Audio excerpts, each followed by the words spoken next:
Thank you so much for your presentation. My name is Sanjana Shukla. I am a student at New York University. What do you study? I study education studies. Oh, good. Yes, largely because I'm very interested in the way that Western academia presents, sort of lacks an imagination in the ways that you were speaking about today. So I've written down my question. Can you speak a little bit to how Hindu phobia plays out in Indian academia? And do you see the same caste cow curry trope play out in classrooms in India? Well, I think in India it's a very interesting segmentation.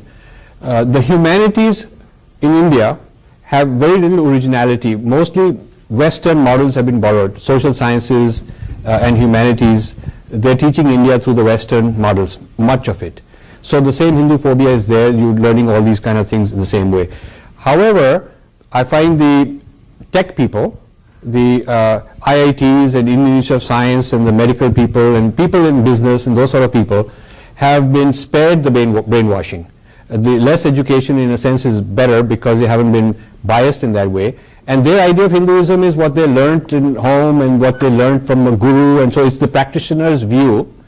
Hello, Hindu. A practitioner's view. It's the practitioner's view, so it's not something that they've been taught in the classroom so much. So the Hindu phobia exists in the classroom in India, for sure. And you will see that you go to a history department, it's very difficult to talk to students after the first couple of years. They're just completely into that. And they memorized, you know, and the titans of Indian academia, the Irfan Habib and Ramila Thapar and all that, they're all highly westernized, highly left-wing, anti-Hindu kind of views they have. Now there was a period after independence, period of R.C. Majumdar. He was a big historian. He wrote multiple volumes of history of India in the early Nehru era. And that was very much to counter the British biases. So it was very favorable to India, its civilization and all that stuff that he wrote.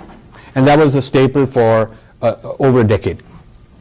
When Indira Gandhi came, there was a shift in the academics because when she needed coalition partners, she was not getting enough majority, and she needed coalition partners to make a government. She reached out to the left, she reached out to communist parties to join her, and the communist parties were very honest. They didn't want ministries to make money. Like today, the coalition partners want to have a railway minister or an airline minister because they can make bribes.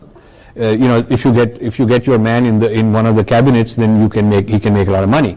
So the left in those days didn't want that. They were pretty honest as far as money is concerned. What they bargained with Indira Gandhi in exchange for support is intellectual positions. They wanted vice chancellors to be theirs.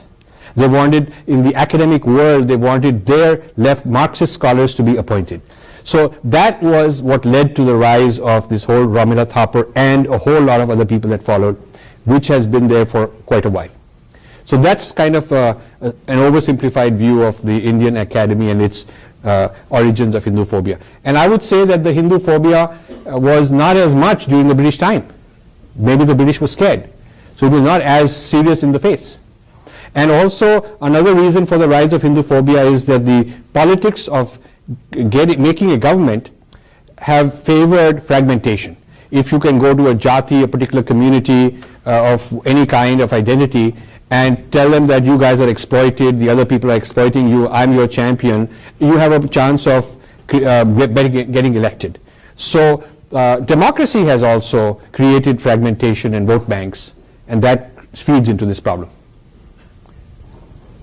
Thank you.